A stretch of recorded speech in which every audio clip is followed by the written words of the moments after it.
Shalom saudara-saudari terkasih, jumpa lagi dalam Suara Gembala. Salam damai sejahtera, salam dalam kasih karunia Tuhan Yesus Kristus. Saudaraku, kita sering mendengar istilah pergumulan doa. Ya, itu akrab ya, sebagai orang Kristen, istilah pergumulan doa itu akrab di telinga kita. Dalam pembicaraan di antara sesama anak Tuhan, kita sering mendengar ya istilah ya, hal itu sedang dalam pergumulan, begitu ya. Itu sesuatu yang sering ya kita dengar. Kemudian kalimat pergumulan doanya masih berlangsung, belum selesai. Ya, itu sesuatu yang wajar dan biasa di dalam pembicaraan di antara umat Tuhan.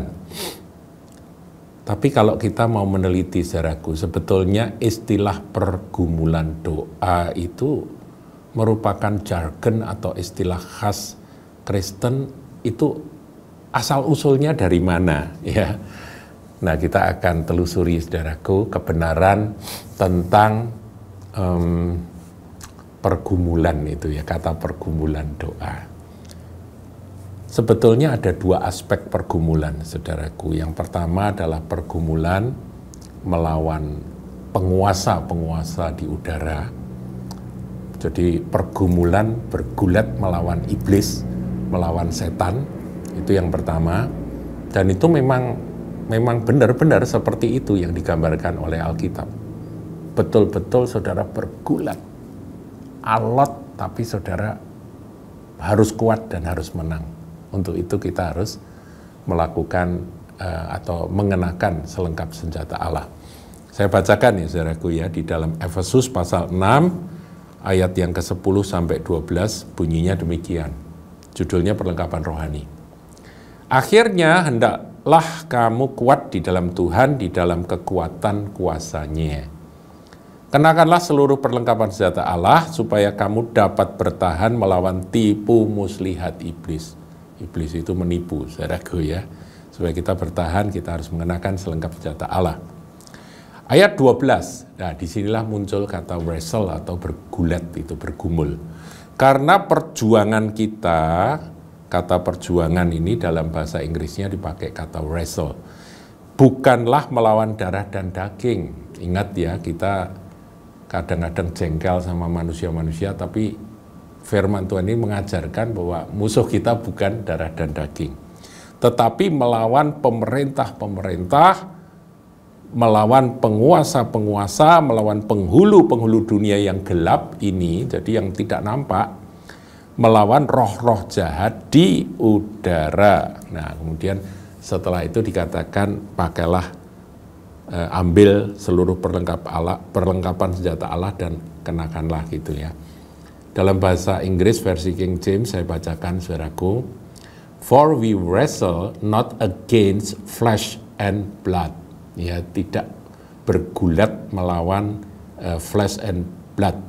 But against principality, against powers, against the rulers of the darkness of this world, against spiritual wickedness in high places. Ya, di udara itu dalam bahasa Inggrisnya pakai high places. Nah, kata wrestle itu diambil dari kata palei. Ya, palei itu bahasa aslinya, bahasa Yunaninya palei, itu wrestling, bergulat, saudara, bergumul, yaitu sebuah kontes di antara dua orang yang mana satu sama lain itu berusaha untuk menekuk, mengunci dan menjatuhkan akan lawan. Ya, dengan cara seperti ya kalau saudara lihat ada pertandingan gulat zaman sekarang itu ya, mirip seperti itu. Karena di kalangan orang Romawi olahraga gulat itu sangat digemari ya, sangat termasyur pada waktu itu, pada zamannya. Nah, itu yang dipakai oleh Rasul Paulus. Jadi istilah pergumulan doa yang pertama itu adalah peperangan rohani, melawan pemerintah-pemerintah, penguasa-penguasa, penghulu-penghulu dunia dan roh-roh jahat di udara. Jadi pemerintah di udara, ya, bukan pemerintahan yang nampak, pemerintahan yang ada di sebuah negara, bukan itunya. Jadi kalau saudara melihat pemerintahan yang lalim seperti katakan di Korea Utara itu ya, lalim kejam sekali. Itu lawan kita bukan darah daging yang kita bisa lihat, tidak. Tetapi ada penguasa di udara di balik semuanya itu. Ya, jadi kita harus pahami, sebab itu di dalam doa-doa kita tidak salah sasaran. Wrestle, bergumul, ini berat saudaraku, peperangan rohani ini. Kadang-kadang melelahkan ya di dalam doa dan puasa, kita bergumul, berdoa untuk melawan. Tapi itulah perintah Tuhan untuk kita melakukannya. Dan doa dari umat Tuhan itu besar kuasanya untuk shaping history. Ya, ada satu buku yang ditulis oleh Derek Prince, judulnya Shaping History Through Prayer and Fasting. Jadi melalui doa dan puasa, kita ini membentuk sejarah. Jadi kita nggak boleh berhenti berdoa. Dan doanya adalah doa peperangan rohani, pergumulan. Nah yang kedua, saudaraku, itu yang dilakukan oleh Tuhan Yesus di Taman Getsemani. Di Taman Getsemani, Tuhan Yesus bergumul. Intinya apa? Intinya adalah bergumul untuk bisa totally menyerahkan diri pada kehendak Allah yang sempurna. Ini doa Getsemani, saudaraku. Itu bergumul karena Yesus manusia kan? Kita pun manusia. Yesus itu Allah 100%, tapi dia juga manusia 100%. Dan dia menjadi teladan kita. Nah, pada waktu Tuhan Yesus bergumul di Taman Getsemani, dia betul-betul mengalahkan dirinya sendiri, menyangkal dirinya sendiri untuk nantinya dia memikul salib dan menyelesaikan akan karya penebusan yang memang menjadi bagiannya. Jadi intinya menyerahkan diri pada kehendak Allah yang sempurna. Nah, pergumulan doa yang merupakan penafsiran dari peristiwa pergumulan Yakub, saudaraku ya, di tepi sungai Yabok, itu menarik untuk kita pelajari, saudaraku. Nah, itu juga merupakan asal-usul dari kata pergumulan doa. Kita tahu ya, Yakub pada waktu itu kan mau ketemu Esau, ketakutan luar biasa. Dia tahu di seberang sungai Yabok itu ada Esau kakaknya yang dia pernah khianati, dia pernah tipu, yang marah besar dan mau membunuh dia dulu. Dan dia harus ketemu dengan kakaknya yang seperti monster itu. Bagi Yakub itu kakaknya dia yang namanya Esau itu benar-benar monster. Dia ketakutan luar biasa, saudara. Dan di dalam ketakutannya itu Yakub itu licik, saudara. Kita lihat ya. Kita coba lihat kisahnya di dalam Kejadian 32. Ayat 22 ya. Saudara, kita belajar ya. Di sini kita belajar pergumulan Yakub dengan Allah. Ayat 22 dari Kejadian 32, pada malam itu Yakub bangun dan ia membawa kedua istrinya, kedua budaknya perempuan dan ke-11 anaknya dan menyeberang di tempat penyeberangan sungai Yabok. Sesudah ia menyeberangkan mereka, ia menyeberangkan juga segala miliknya. Lalu tinggallah Yakub. Jadi Yakub itu licik, saudara. Dia kirim akan istrinya, 2 istri dan 2 budak yang juga jadi gundiknya itu, dikirim keluar, menyeberang, segala harta milik dikirim, budak-budak semua dikirim, lalu tinggallah Yakub seorang diri. Nah, disitulah dia bergumul. Lalu seorang laki-laki bergulat dengan dia sampai fajar menyingsing. Dia bergulat dengan siapa? Dengan Tuhan, saudaraku ya. Nah, ini pergumulan doa yang ujung-ujungnya adalah menang atau kalah. Ya, kita lihat ayat 25, dan seorang laki-laki bergulat dengan dia sampai fajar menyingsing, ayat 25. Ketika orang itu melihat bahwa ia tidak dapat mengalahkannya, jadi laki-laki itu nggak bisa mengalahkan Yakub yang alot ini ya, Yakub yang ulet ini ya, Yakub yang sulit ditaklukkan itu, Ia memukul sendi pangkal paha Yakub sehingga sendi pangkal paha itu terpelecok ketika ia bergulat dengan orang itu. Lalu kata orang itu, biarkanlah aku pergi karena fajar telah menyingsing. Saud Yakub, aku tidak akan membiarkan engkau pergi jika engkau tidak memberkati aku. Luar biasa ya Yakub ini, uletnya luar biasa. Dia sendiri sulit ditaklukkan, tidak mau nyerah sama Tuhan, tapi ketika Tuhan mau pergi, ya, dia aku tidak akan membiarkan engkau pergi jika engkau tidak memberkati aku. Wah, ini pergumulan yang luar biasa. Uletnya luar biasa. Ulet sama Tuhan tapi juga alot untuk mau nyerah sama Tuhan.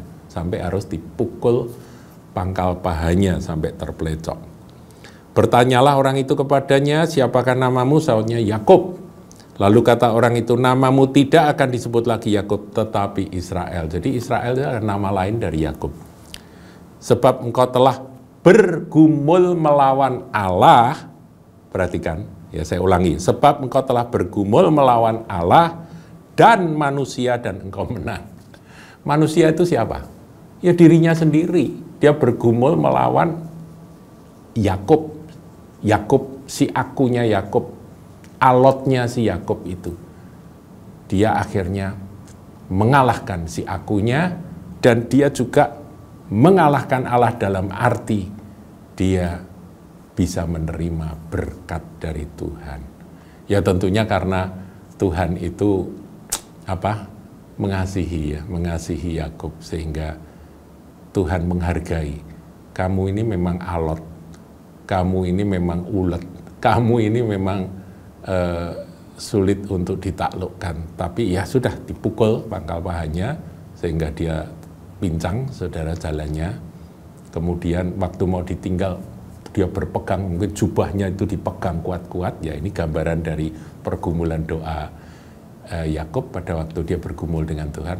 Nah pada waktu itu dia menerima akan berkat di mana namanya diganti. Namamu adalah Israel. Ya diganti namanya. Kamu menang melawan Allah dan menang melawan manusia. Dan saudaraku, kita ini kalau membaca ini dan kita nangkep akan makna rohaninya, kita ini sebetulnya dihargai loh sama Tuhan meskipun masih lemah, masih licik, masih jahat, tetapi kalau sungguh-sungguh sama Tuhan itu dihargai. Itulah Yakub, saudaraku.